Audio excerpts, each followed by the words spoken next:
estamos chegando com mais um Sala de Entrevistas. Que bom que você está recebendo a gente aí na sua casa. E hoje a gente vai conversar sobre uma situação que acontece em quase 90% dos lares brasileiros, que é a compra de um imóvel. Ou você ainda que está planejando aí comprar o seu primeiro imóvel, trocar, enfim.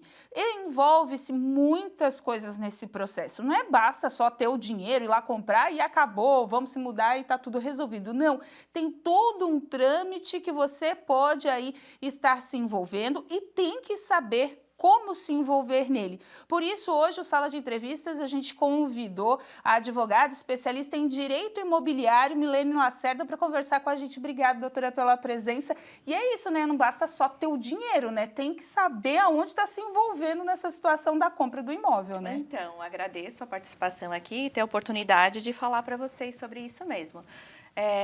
O que acontece? A partir do momento que tu escolhe um imóvel, tu tem que tomar um certo cuidado, porque tu tá colocando, às vezes, a economia de uma vida inteira. Então, a primeira coisa, escolher o imóvel. Segunda, tem condições de comprar? Ok. Terceira coisa, como que vai formalizar essa compra? Através de um contrato de compra e venda, se for parcelado, para depois fazer escritura e registro. O contrato de compra e venda, que é o primeiro passo, tu tem que ter muita lucidez e estar bem acompanhada por um profissional competente para poder olhar todas as cláusulas que haverá nesse contrato. Principalmente a qualificação correta das pessoas, porque muita gente não liga no seguinte sentido: eu estou convivendo com uma pessoa, aquela pessoa tem o direito? Qual o regime de casamento que aquilo ali pode ter? Vou colocar como solteiro? Tem muita gente que coloca como solteiro, achando que depois a outra parte não vai ter direito naquilo. Segundo passo, o objeto, descrever totalmente o imóvel, porque às vezes, tem que tomar cuidado com o que está registrado na matrícula, mas às vezes tu consegue ter, assim, alguém pode confeccionar esse contrato dizendo uma metragem do imóvel que tu está comprando e não fecha com a matrícula. Então, na hora de assinar, tem que observar muito bem isso. Formas de pagamento, tem que ser de acordo com o que contratou. Se for parcelado, tem que cuidar da cláusula de inadimplemento, porque tu pode atrasar. Pode ser que alguém estipule um juro maior do que o legal, se tu atrasa, por exemplo, vence dia 10, esse mês eu não tive condições, só vou conseguir pagar dia 15. Pode prever no contrato uma tolerância, e aí tu pode também observar se não está além do 1%, 2%, vamos supor, coloque lá 10% ao mês. Então, tem que tomar muito cuidado, porque depois pode perder. Uma outra coisa importante é a rescisão. Isso tudo eu estou falando para imóvel pronto, tá? Sim. Depois a gente entra na seara do imóvel na planta. Que é bem complicadinho também. Exato. Uhum. Então, daí, a rescisão do imóvel pronto, tu pode ter a posse no momento, que geralmente acontece.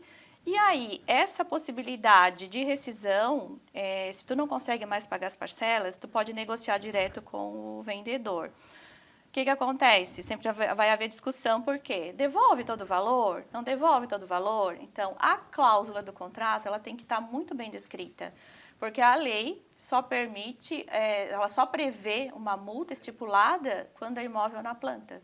E quando é imóvel novo, é a vontade das partes, que está ali descrita no contrato. Então, assim, eu vou lá, comprei, aí tem todo esse contrato que a senhora está falando, né? Eu já passei até por uma situação dessa, e tem colegas também. Compramos o imóvel, mas de quem que a gente comprou estava com restrição, demorou para entrar no financiamento via banco, aí a pessoa quis cobrar um aluguel, tudo isso tem que estar no contrato, tem que estar regimentado para você saber até onde você vai, é isso? É isso, então. Aí, terminando só a parte do contrato, ali vai ter todas as formas de pagamento, depois a gente entra em detalhe como que pode ser feito. Fez essa parte da rescisão, terminou, o que acontece? Tu tem que pegar todas as certidões do vendedor, porque ele pode também ter uma ação de execução e esse objeto, esse imóvel, pode estar lá como garantia dessa... ele pode estar devendo e aquele imóvel está de garantia, seja para qual finalidade for. E eu, daqui a pouco, perco o imóvel sem saber. Uma das cláusulas que também tem que ter é a evicção. Que quer dizer, ele se responsabiliza, mas se o vendedor só tem aquele imóvel e está vendendo, pode ser considerado fraude à execução, enfim, tem uma série de coisas na lei que tu pode perder. Então, todas as negativas, tanto do imóvel, matrícula atualizada, negativa na receita, no município, também disponibilizado no TJ, né, que daí tu tira ali todas as ações que a pessoa pode ter. Então, assim, ó, tem uma série de cuidados que tu tem que tomar. Porque mesmo eu tendo um corretor, né, doutora, a figura do advogado nessa questão do contrato é essencial, porque o corretor ele tem geralmente aquele contrato base, né, que já vem das corretoras, que ele já tem aquele costume. Mas esses detalhes, essas cláusulas menores, um advogado sempre é bom para orientar, né? Então, eu já vi casos de contratos, assim, mal redigidos, né? Às vezes nem é o corretor, é de boca que faz o negócio, aí um vai lá... inclusive contrato de aluguel, às vezes a pessoa compra aquele pronto em livraria, ainda tem disso. Ou então, no contrato de compra imóvel, vai no Google, acha um modelo e aplica assim, e esse modelo é só geral. E, inclusive, eu tenho alguns corretores que eu confecciono os contratos para eles, porque daí eles sabem que ali vai ter todas as cláusulas, né? Que agora também tem LGPD, enfim. Voltando lá na forma de pagamento, acontece o quê? Às vezes a pessoa também não tem todo o dinheiro para dar. Vai dar uma entrada e vai tentar contrair um financiamento bancário. Nesse financiamento bancário já é solicitado todas as certidões, feito tipo uma pesquisa na vida do vendedor, porque também o banco não aceita. Então, isso tudo, pelo contrato, a gente já antecipa toda a documentação que vai precisar depois no financiamento. E o comprador também tem que ter capacidade de renda, né, porque pode dispor só de 30%, e também não pode estar negativado, Serasa, enfim, né, tem que ter todo esse cuidado. Quando a gente fala que a gente vai comprar um imóvel, geralmente, hoje em dia, fala assim, já separa uma quantia boa, porque...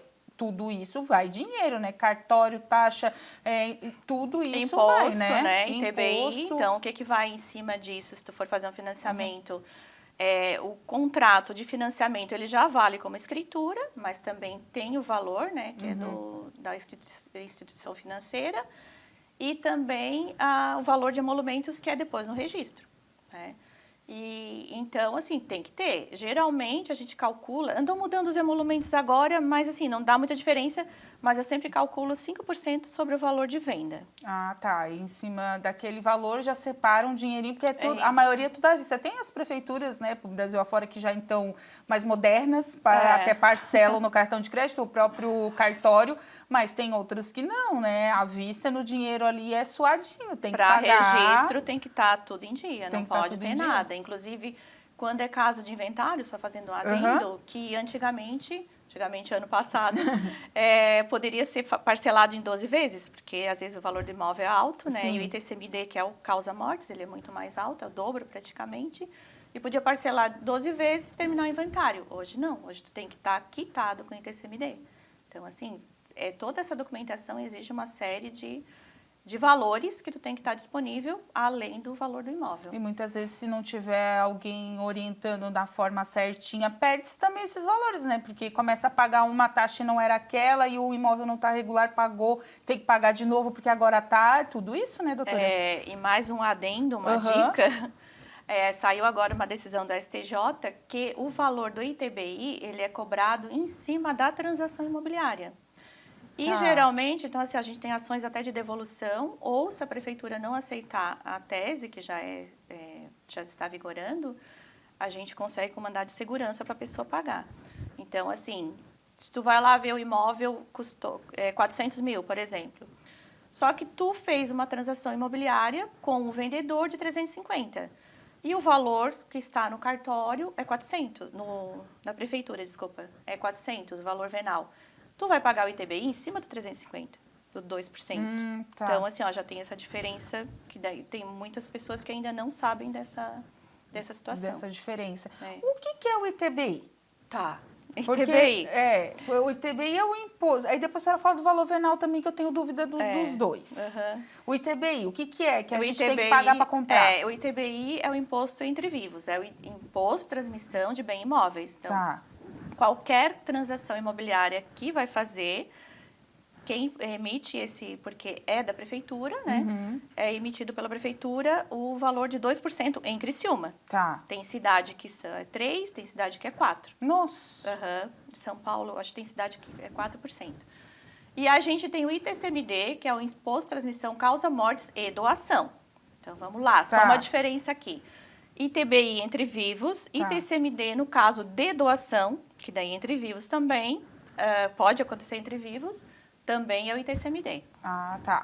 Mas aí eu não pago os dois de uma vez. Ou não. é um ou é outro. É um, é outro. Aí vem o tal do valor venal. Lá na prefeitura, meu apartamento custa 250, mas o cara quer que eu compre por 400. Aí, na hora de fazer o documento, é o valor venal. O que é esse valor venal, doutor? O valor venal é o valor que a prefeitura atribui ao imóvel. Tá. Aí eles têm toda a estrutura ali para chegar naquele valor.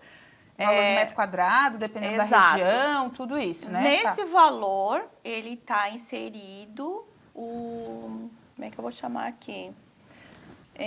Esse valor, ele está inserido e ele que vai calcular o IPTU. Ah, tá. Que ele é pago base todo para ano. o IPTU, tá. Isso.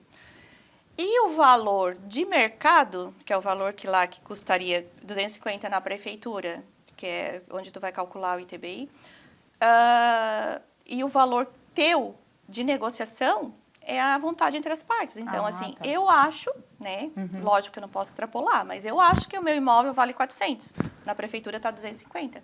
Mas aí tu aceitou comprar por 400, então é o valor da transação imobiliária. Ah, tá. E não tem problema. O valor venal é só para feito de prefeitura mesmo, de governo. Ah, tá. É bom, porque a gente fica sabendo. Mas a gente estava falando da compra ali, né? A gente estava falando do imóvel pronto, né? Já arrumadinho, ou então já usado, ou novo, mas já pronto, já escriturado.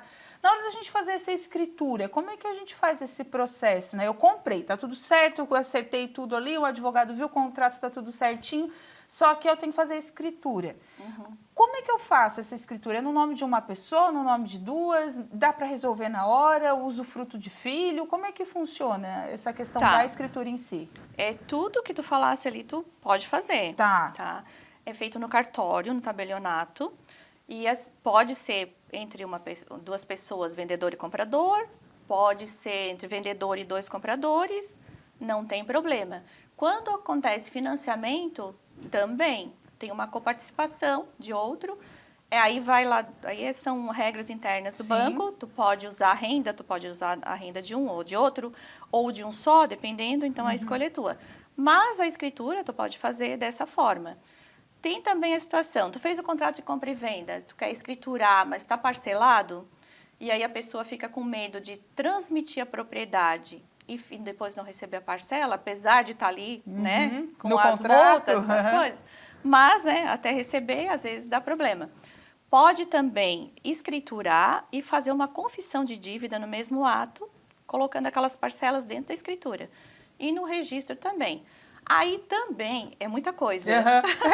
Também tem a opção de fazer parcelou e a pessoa não tem a segurança de colocar a alienação fiduciária. Porque se atrasa, tu não precisa judicialmente buscar o teu direito dessa forma.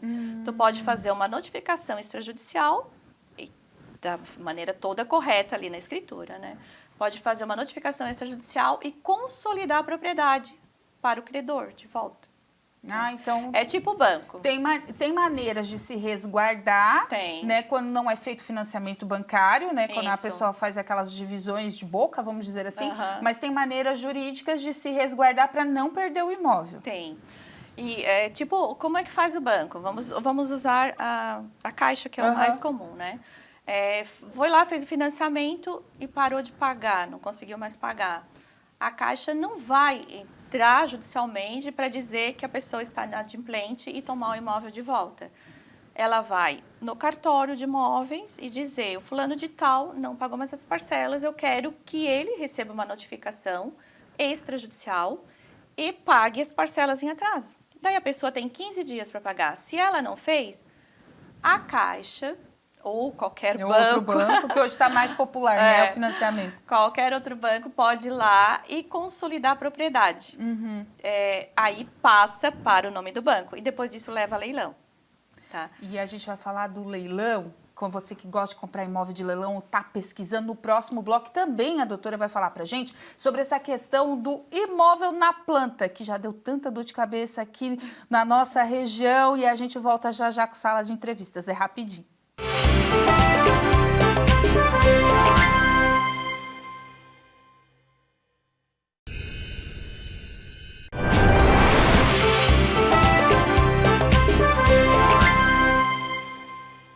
De volta com o nosso Sala de Entrevistas, hoje conversando sobre direito imobiliário. Você que está aí olhando, pesquisando, quer comprar sua primeira casa ou quer trocar, enfim, é hora de tirar algumas dúvidas. A gente está recebendo um advogado especialista no assunto, Milene Lacerda. Doutora, a gente falou bastante de contrato e tal, mas a gente tem aquelas pessoas que acabam comprando os imóveis na planta, né?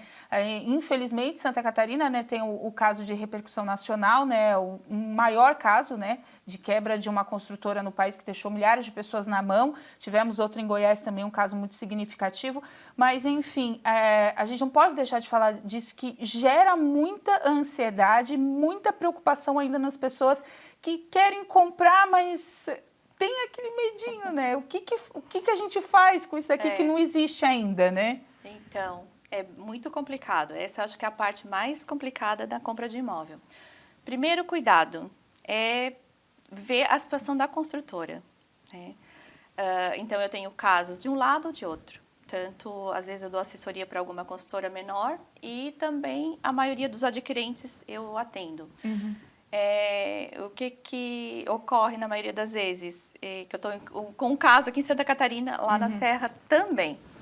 A consultora não tem mais condições de terminar a obra, não tem. E, além de tudo, ainda tem, como foi o caso de outras consultoras aqui de Criciúma, tem um financiamento, uma alienação sobre as unidades compactuada com um fundo de investimento. Então, a construtora foi lá, pegou dinheiro emprestado para construir, não conseguiu honrar e já alienou o prédio que nem era dela, que ela estava vendendo. Exatamente. Aí eu volto depois dos cuidados, mas só para a gente continuar nessa parte. Quando acontece isso, qual é a solução? A solução de prejuízo menor é fazer, né, formalizar uma comissão de representantes. E essa comissão participa de uma assembleia. Até estou lembrando aqui da assembleia que eu participei semana passada, que foi meio pesada, porque todo mundo fica meio revoltado, e com razão, né, que não tem mais dinheiro nenhum para aportar. Só que, na situação que a construtora se encontra, no caso, ou se você passar por isso, né, não tem como. Tu tem que aportar um valor para terminar, para ver o seu imóvel finalizado. Então, algumas pessoas ainda conseguem estar nessa situação com um empreendimento que está no final. Como é o último caso agora que eu estou pegando. Que ele já subiu, já está nas paredes, é só o acabamento. Só a finalização, então falta muito pouco. Então, esse caso, por exemplo, foi um aporte de R$5.000, né? Mas mesmo assim, tem gente que não consegue, porque é prédio popular, enfim. Mas, para minimizar todo o prejuízo, é a única solução. Para não perder 200, 5.000 é o remédio. Exatamente. E aí, depois tem todo o trâmite judicial para isso. Então, os cuidados que tem que tomar, a primeira coisa é fazer uma avaliação da construtora e também o contrato, né? Voltamos lá no contrato. Porque o contrato, diferentemente do imóvel pronto, ele tem algumas peculiaridades. Tipo, a lei permite que, se a construtora, quando ela foi lançar o empreendimento, ela tem uma sociedade de propósito específico, a gente chama de SPE. O que acontece? Todo o dinheiro que é arrecadado, que é cobrado na venda, tem que ter uma contabilidade separada para aquele CNPJ.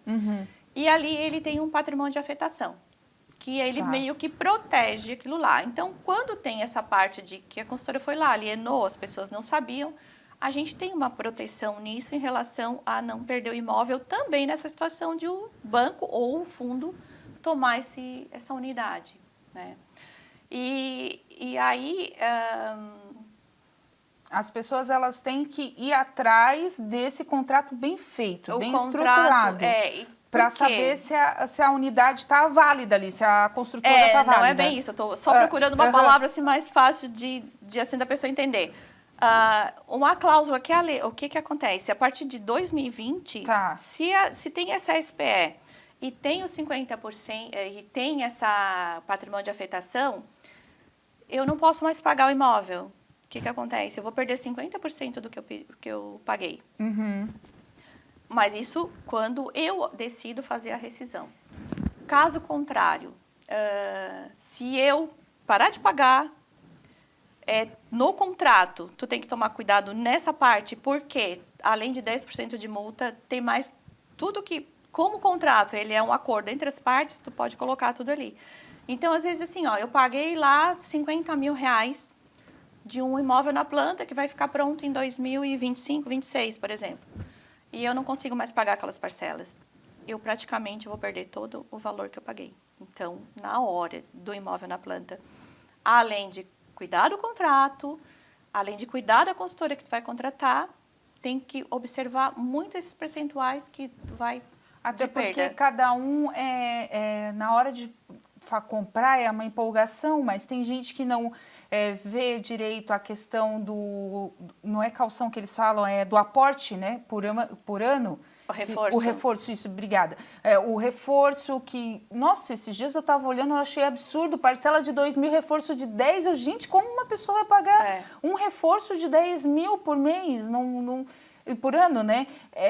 Tem umas coisas absurdas, mas que na hora que tu entra, tu tá num padrão de vida, tu tá num emprego estável, daqui a pouco muda tudo, tu perde todo aquele teu patrimônio, né, doutora? Além da avaliação de todos, tem que ter consciência do que pode, porque é uma coisa de futuro, né? Sim. Então, tem que saber.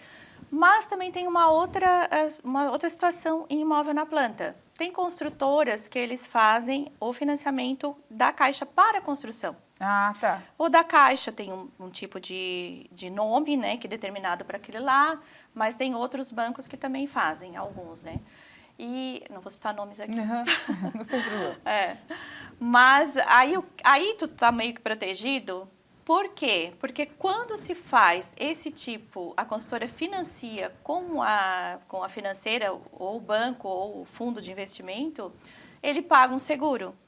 Aí a consultora quebrou, não tem como pagar. Quem é a responsabilidade de terminar a obra? É a seguradora que foi contratada no financiamento. Então, isso é muito importante olhar se também a obra tem seguro, se tem a seguradora. Olhar o quê? Gostei daquele imóvel ali que está construindo, vi lá o tapume, gostei daquilo ali, vou ver qual é a construtora, analisou a construtora. Vou entrar em contato com a consultora ou com o corretor. Como que é? O financiamento é direto com a consultora, da gente tem que tomar todos aqueles cuidados e se a construtora quebrar, vamos dizer assim, tem que aportar valores para terminar a obra, ou a consultora tem um financiamento direto com um banco ou um fundo que tem essa contratação desse seguro, que daí a responsabilidade em caso de quebra é do seguro. Porque a gente viu o desespero, né, de muitas pessoas, a gente presenciou isso, né, aqui no sul de Santa Catarina, e muitas histórias, muita gente, e muitos ficaram a ver navios, né, porque talvez não tinham esses seguros, eram contratos feitos, muitas vezes envolvendo outros imóveis, enfim, alienações, e era um rolo, vamos dizer assim, né? Que acabou com muita gente se dando mal, né, doutora? Nesse caso, só tinha um empreendimento que tinha seguro. Como eram 90, então 89 não tinha. E aí, no caso, alguns a gente acabou vendo aqui pela cidade que foram construídos, os próprios moradores acabaram terminando as obras, outros estão abandonados, outros nem saíram do chão, enfim. E pessoas que perderam histórias, né? Isso não acontece só aqui, como a senhora disse, né? Tem várias cidades, essas histórias se repetem, né? Sim, eu já atendi Florianópolis, atendi Cocal do Sul, aqui pertinho, que inclusive a obra foi entregue agora. E agora eu estou atendendo lá em Lages também. E é a Mas mesma tem situação. vários, Rio Grande do Sul também teve vários casos. Imagino, e a pessoa se vê desesperada porque é o sacrifício, às vezes, de uma vida inteira, né? Exatamente. Vamos mudar só um pouquinho de assunto fora. Já comprei o imóvel, tá? Já construí, já subi, só que deu defeito. Veio o encanamento vazando, eu já chamei a construtora, não veio. A luz só pisca porque tá errado o fio, enfim. Essas coisinhas que parecem básicas, mas no final podem ser até estruturais. tanto em casas quanto em apartamentos. Como é que funciona esse, vamos dizer, o pós-compra, né, doutora? Também tem que estar tudo isso no contrato ou tem leis que resguardam o comprador? Tem lei que resguarda no seguinte sentido, que chama de vício oculto. Tá. Porque na hora que tu for pegar a tua chave e tu vai fazer uma vistoria, então tu vai assinar ali para a construtora que isso está correto, aquilo está correto, a outra parte não está correto, porque tu tá vendo o defeito, né? No caso de lâmpada que não acende, enfim, tá ali. Aí o que acontece? Aí tu tá morando, um ano depois começa a aparecer umidade, infiltração, aí a parte elétrica não tá funcionando. Então, assim, ó, tem uma série de requisitos que cabe na lei que protege, que chama de vício oculto, porque tu não poderia saber que aquilo ali estava ocorrendo. Então, são 5 anos que tu não pode passar de 5 anos. Tá. Até 5 anos tem que aparecer todos os defeitos, se houver. Então, durante esse tempo, tu pode cobrar, a consultora é obrigada a te ou arrumar, ou tu contrata quem tu quiser e ela ressarce o valor, mas é a obrigação da construtora. Mas aí tem que chamar o engenheiro, tem que fazer todo um trâmite para ver que isso daí realmente está acontecendo, não é simples? Exato, não é simples. O certo é chamar o engenheiro e ele dizer qual é o defeito, o que está causando isso. Porque também tem um detalhe, às vezes a pessoa não faz a manutenção correta. Sim, também, né? Também, em 5 anos dá para apresentar bastante Exatamente. defeito. Daí um engenheiro, né, que ele é qualificado para isso, ele vai dizer o porquê que está acontecendo isso. Foi o cimento usado, foi, né, alguma coisa assim que não foi bem executado. E aí, daquele laudo ali, consegue dar continuidade. Eu, às vezes, faço da seguinte forma, a pessoa não tem condições de pagar um engenheiro. A gente faz uma ata notarial e depois, durante o decorrer, é pedido um perito judicial, que é um engenheiro nomeado pelo juiz.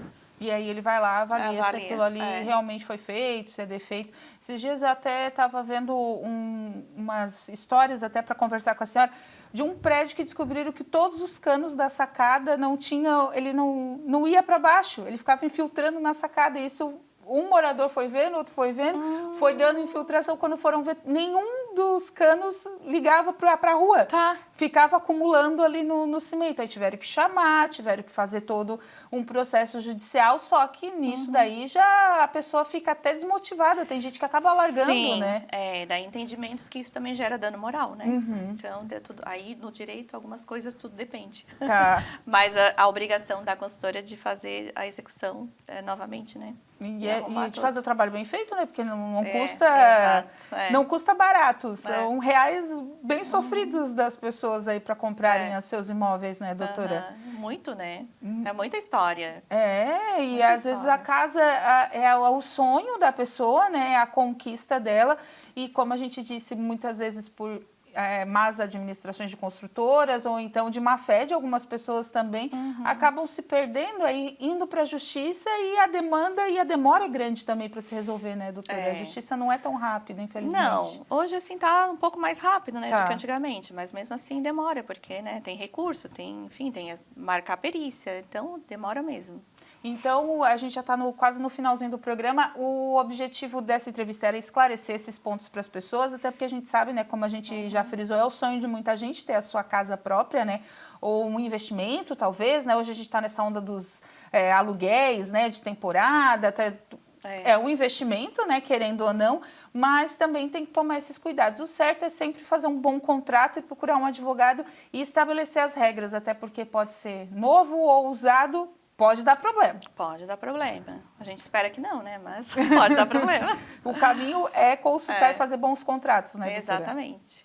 Então, tá certo. Obrigada mais uma vez pelos esclarecimentos. Nas redes sociais da doutora Milena tem vários vídeos, várias dicas também que você pode deixar ali também, perguntas que ela responde. Ela faz umas caixinhas bem interessantes para a gente, né, tirar algumas dúvidas, que é sempre importante. Gente, esse foi mais um Sala de Entrevistas. Lembrando que o nosso programa agora também, além das nossas redes sociais, no TV Primavera, no Facebook, no Instagram e também no nosso canal do YouTube, onde ele fica todo disponível, agora também vai começar a estar no Spotify. Isso mesmo, você que tem o aplicativo do Spotify vai poder escutar as entrevistas do Sala de Entrevistas no nosso canal lá, o Sala de Entrevistas TV Primavera, no nosso canal do Spotify, agora disponível para você todas as entrevistas que passam por aqui. Obrigado mais uma vez por estar conosco e até o próximo Sala.